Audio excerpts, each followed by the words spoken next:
कहानी। पूर्व काल में एक बड़ा प्रतापी राजा राज्य करता था, जो बड़ा ज्ञानी ब्राह्मण, गुरु, देवता, पितरों की पूजन करने वाला था। उसकी साधुता, धार्मिकता समस्त देश में प्रसिद्ध हो गई थी। उसके द्वार से कोई याचक निराश होकर नहीं जाता था। वह नित्य देव मंदिरों में दर्शन कर जाता। प्रत्येक गुरुवार को वह बृहस्पति भगवान का व्रत रखकर पीले वस्त्र, पीले फूल, फल और नैवेद्य आदि से उनकी पूजा करता। दीन दुखियों की सहायता में सर्वदा तल्लीन रहता था। परंतु वह जितना ही धार्मिक था, उसकी रानी उतनी अधार्मिक थी, बुद्धिहीना थी। उसके अपने राजा की यह बातें और धार्मिक दान पूर्ण करना अच्छा नहीं लगता था। वह दिन रात अपने ऐश आराम में लगी रहती थी और मनमाने सब कार्य करती थी। दान पुण्य और देव दर्शन तथा दीन दुखियों की सहायता में उसका मन कदापि न लगता तथा वह बड़ी ही कृपण थी। धर्म कार्य से राजा को भी मना करती थी, कहती थी कि आप यह सब क्यों करते हो। किंतु वह धार्मिक राजा को नियम पूर्व अपने सब कार्य करता था। इसका यह नतीजा था कि राजा की धर्मशीलता से उस रानी का भी कोई अनिष्ट नहीं होता था। सारी प्रजा सुख से अपने अपने घरों में निवास करती थी। एक दिन राजा जब वन में शिकार को चला गया और रानी अपने दासियों सहित घर पर निवास करती थी, तब संयोगवश उस दिन वहाँ एक साधु का वेश धारण किए बृहस्पति राजा के द्वार पर भिक्षा मांगने को आ पहुँचे। उन्होंने राजद्वार पर आकर राजा की जय मनाई और भिक्षा की याचना की। राजा तो घर पर नहीं था। रानी ने कहा, हे साधु, जय, इस समय राजा यहाँ नहीं है जो भिक्षा और दान देते हैं, बिना उनके कौन देगा।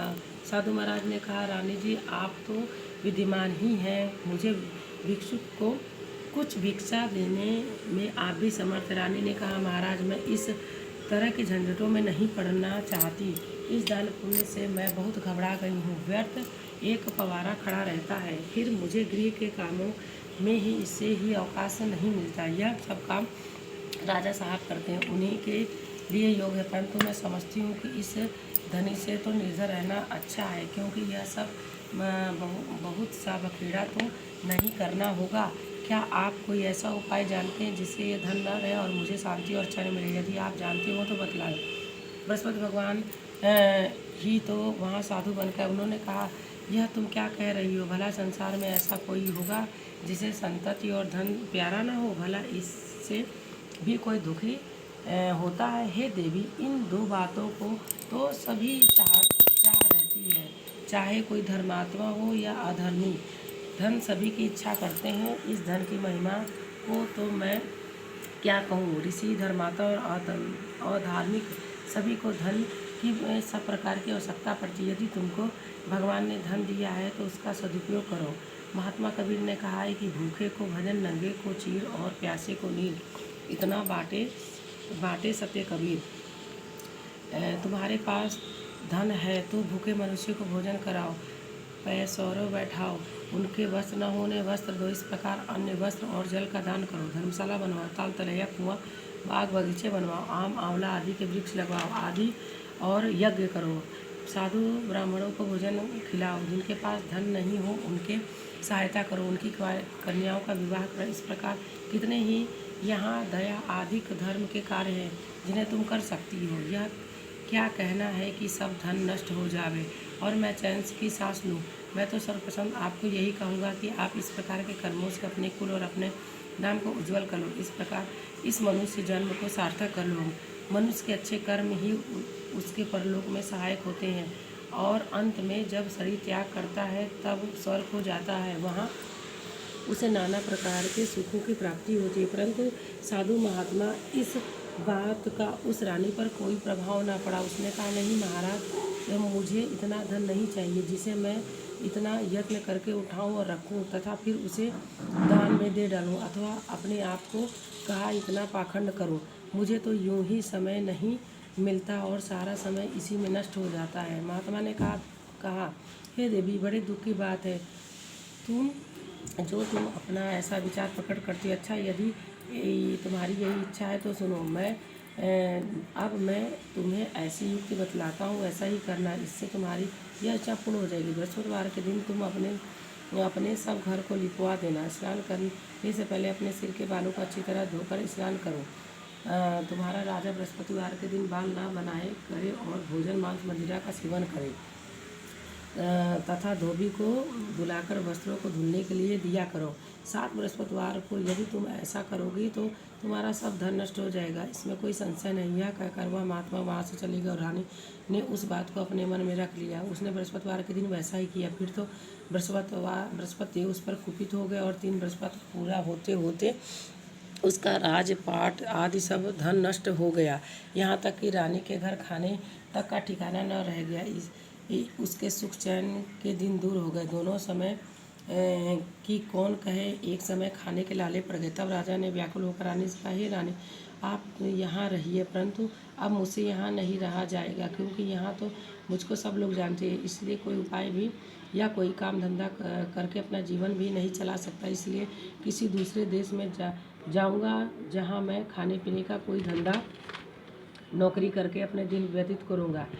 कहा भी, देश चोरी परदेश भीख बराबर। शास्त्र में कहा गया है, दूर चले जाने पर मनुष्य की दुर्दनी दूर हो जाता है। यह कहकर राजा ने घर छोड़ दिया और दूर प्रदेश चला गया, परंतु वहाँ से भी कुछ अच्छी बुद्धि न प्राप्त हुई तो वह वन में जाकर वह लकड़ियाँ काटकर शहर में लाता बेचते और उससे जो कुछ मिलता उसी को ले वह किसी तरह अपना पेट पालन करने लगते। इधर रानी भी अपने घर पड़े पड़े उपवास करती, कपड़े लत्ते में फटी हाल पड़ी रहती। किसी दिन इधर उधर से कुछ पा जाती तो खा लेती, नहीं तो केवल पानी पीकर सोई रहती।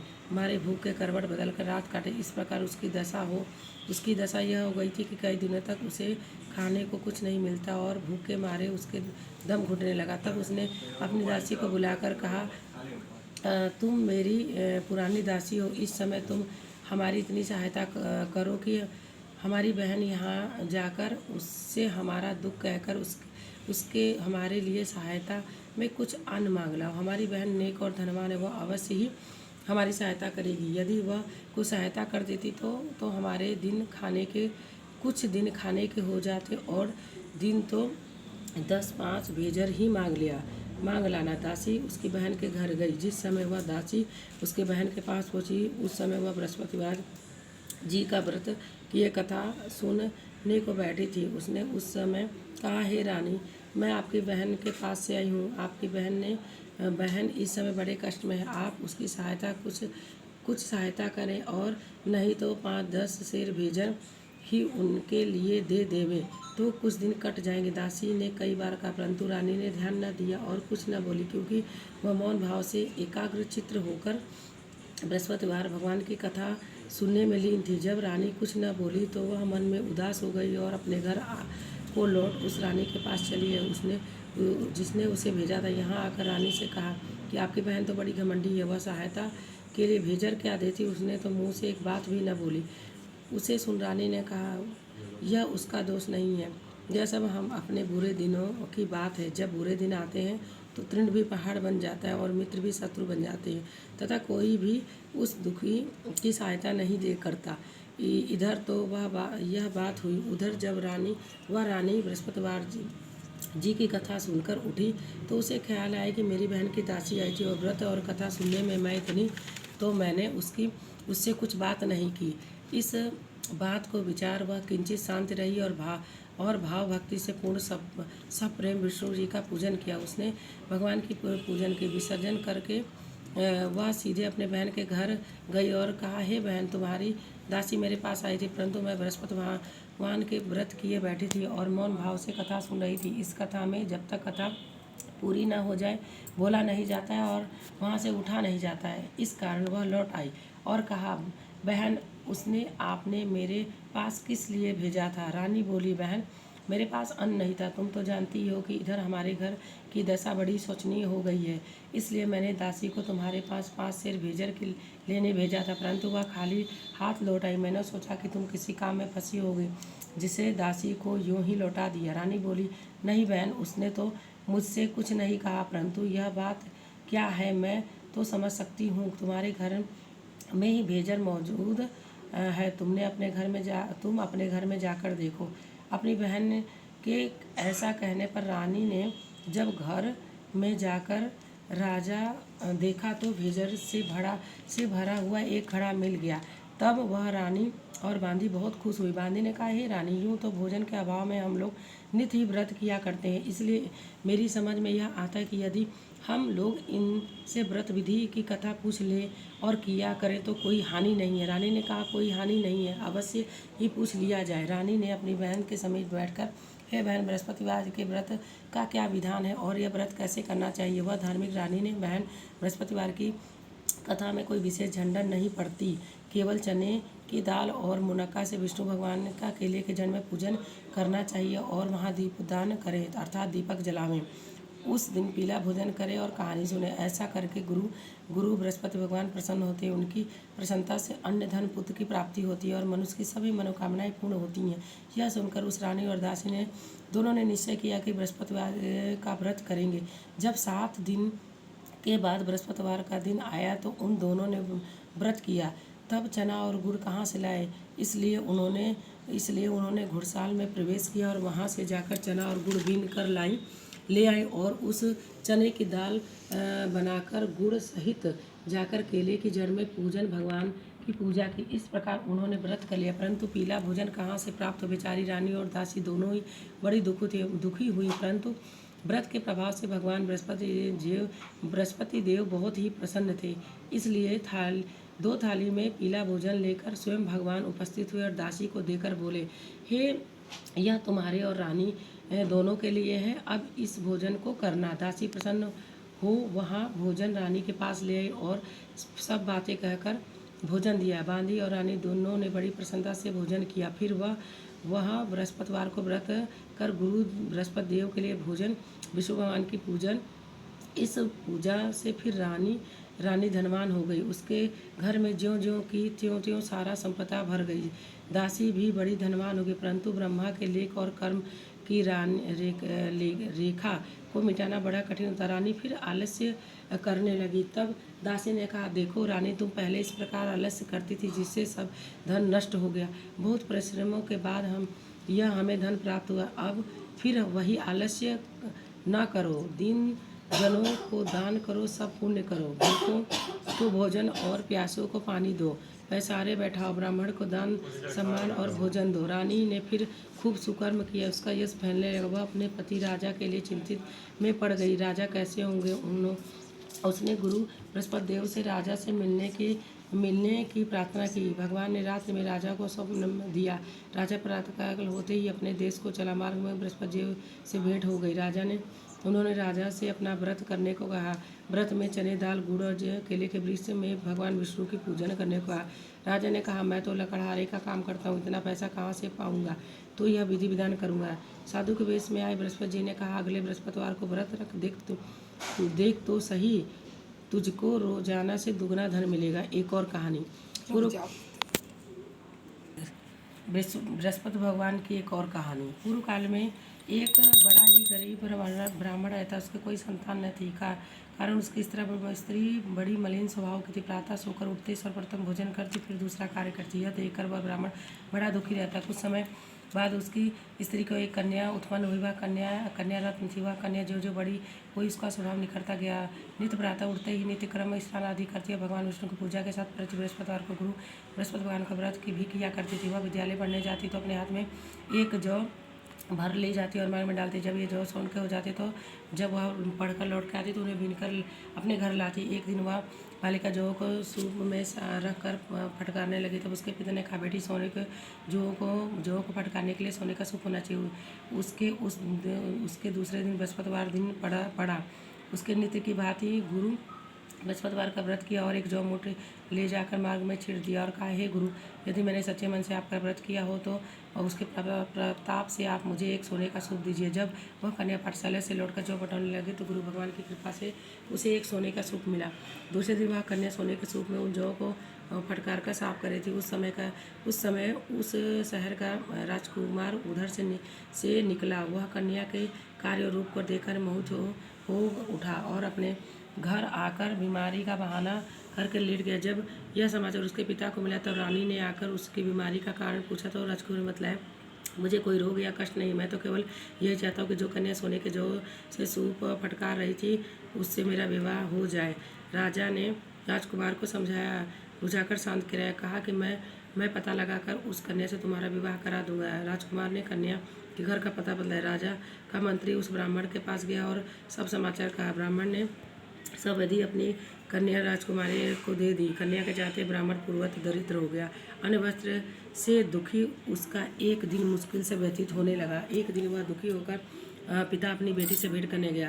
कन्या पिता को दीनता देखकर बोली, पिताजी आप मेरी माता जी को यहाँ लिवा लो, मैं उसको युक्ति बतला दूँ जिससे आपकी गरीबी सर्वदा के लिए दूर हो जाएगी। ब्राह्मण घर गया और अपनी पत्नी को अपने कन्या के यहाँ लिवा लाया।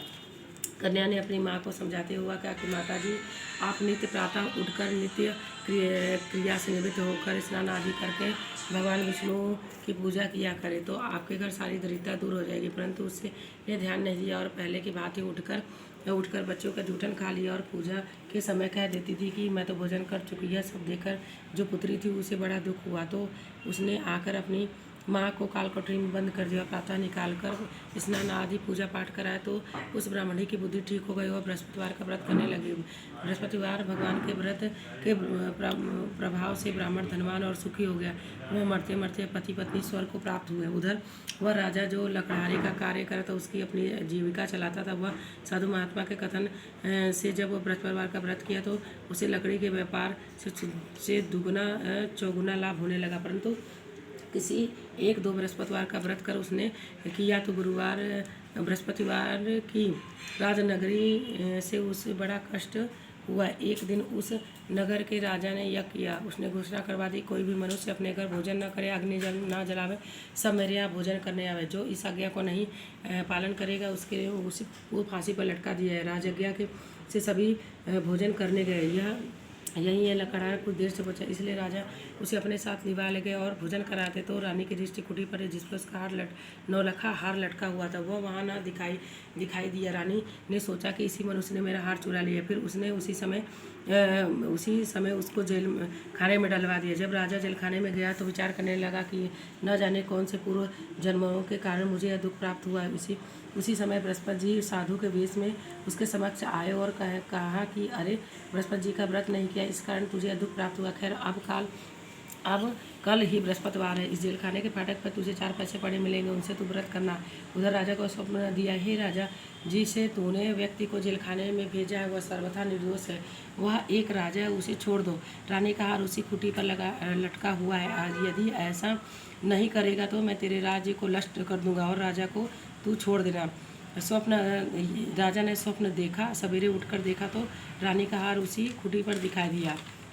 उसे देखकर राजा प्रसन्न होकर लकड़हारे को बुलाकर क्षमा मांगी तथा राजा को योग्य सुंदर वस्त्र आभूषण देकर विदा किए। राजा अपने नगर को चला गया। जब वह वहाँ पहुँचा तो क्या देखता है कि अब तो यहाँ सब सुख छाया हुआ है। चलते चलते वह घर आ गए।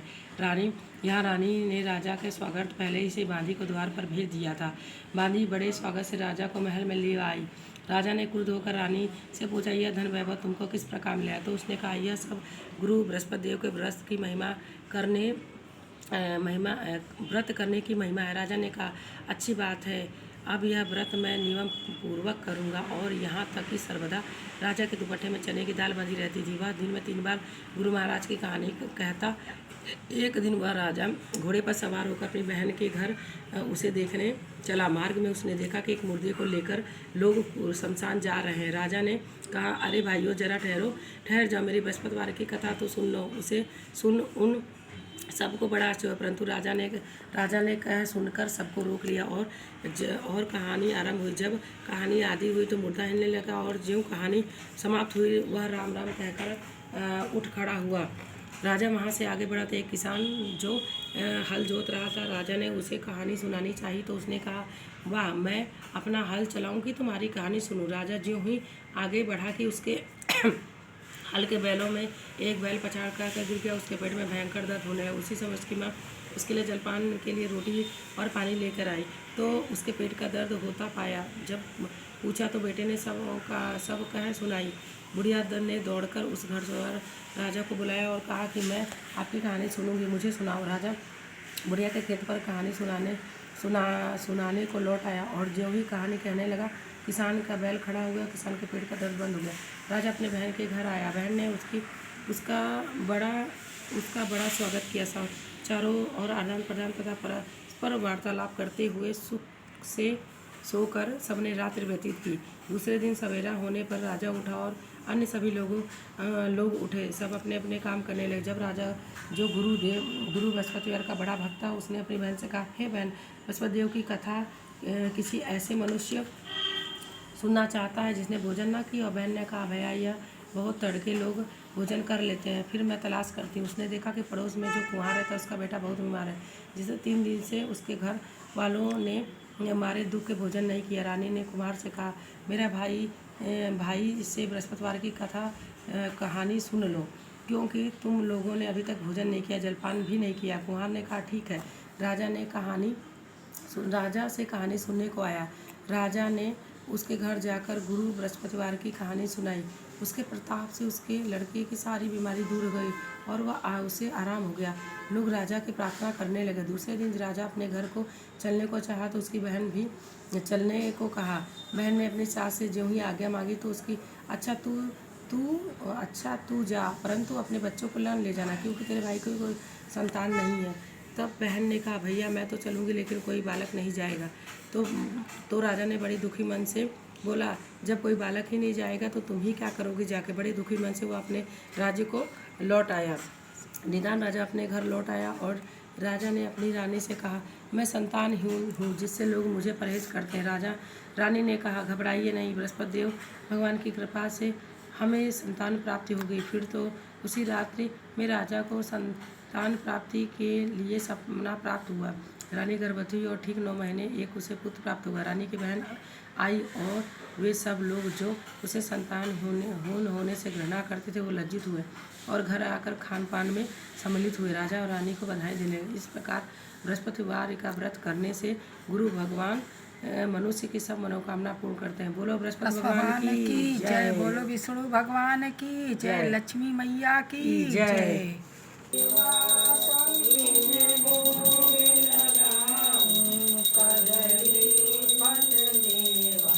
ओम जय बृहस्पति देवा, जगत पिता जगदीश्वर, तुम सबके स्वामी।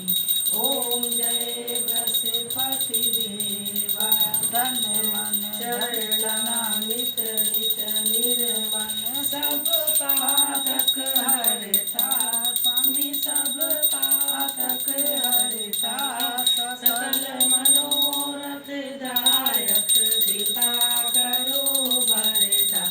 ओम जय बृहस्पति देवा, तन मन धन अर्पण कर, जो शरण पड़े प्रभु प्रकट तब हो करे।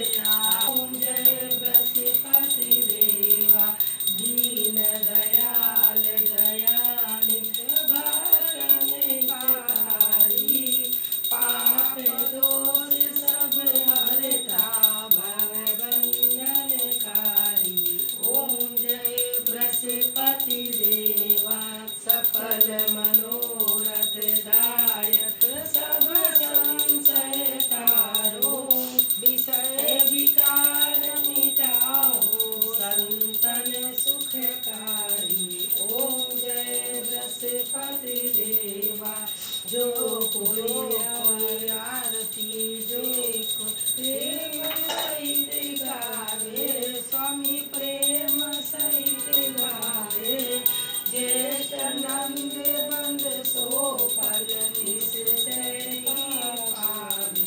ओम जय बृहस्पति देवा, ओम जय बृहस्पति देवा, स्वामी जय बृहस्पति देवा। छिन छिन भोग लगाऊं, छिन छिन भोग लगाऊं, कदली फल मेवा। ओम जय बृहस्पति देवा। बोलो भगवान की, विष्णु भगवान की जय, लक्ष्मी माता की जय, बृहस्पति भगवान की जय। ओम नमो भगवते वासुदेवाय नमः। ओम नमो भगवते भगवते वासुदेवाय नमः। ओम नमो भगवते वासुदेवाय नमः। ओम विष्णुवे नमः। ओम विष्णुवे नमः। ओम विष्णुवे नमः। ओम महालक्ष्मी नमस्तुभ्यं नमस्तुभ्यं सुरेश्वरी हरप्रिय नमस्तुभ्यं नमस्तुभ्यं दयानिधे। ओम सर्वमंगलम मांगल्ये शिवे सर्वासाधिके शरण्ये गौरी नारायणी नमस्तुते। सब बोलो विष्णु भगवान की जय, लक्ष्मी मैया की जय, बृहस्पति भगवान की जय। ओम ब्रिंग बृहस्पति नमः। ओम ब्रिंग बृहस्पति नमः। ओम ब्रिंग बृहस्पति नमः। ओम नमो भगवते वासुदेवाय नमः। ओम नमो भगवते वासुदेवाय नमः। ओम नमो भगवते वासुदेवाय नमः। ओम नमो भगवते वासुदेवाय नमः। ओम नमो भगवते वासुदेवाय नमः। नमस्ते दोस्तों, हमने बृहस्पतिवार की पूरी कथा आप लोग को सुनाई। आप लोग सुनिए, आरती सहित आरती भी सुनिए। मेरे चैनल को लाइक करें, सब्सक्राइब करें, कमेंट करें, मेरा सपोर्ट करें। नमस्ते दोस्तों, ओम नमो भगवते वासुदेवाय नमः।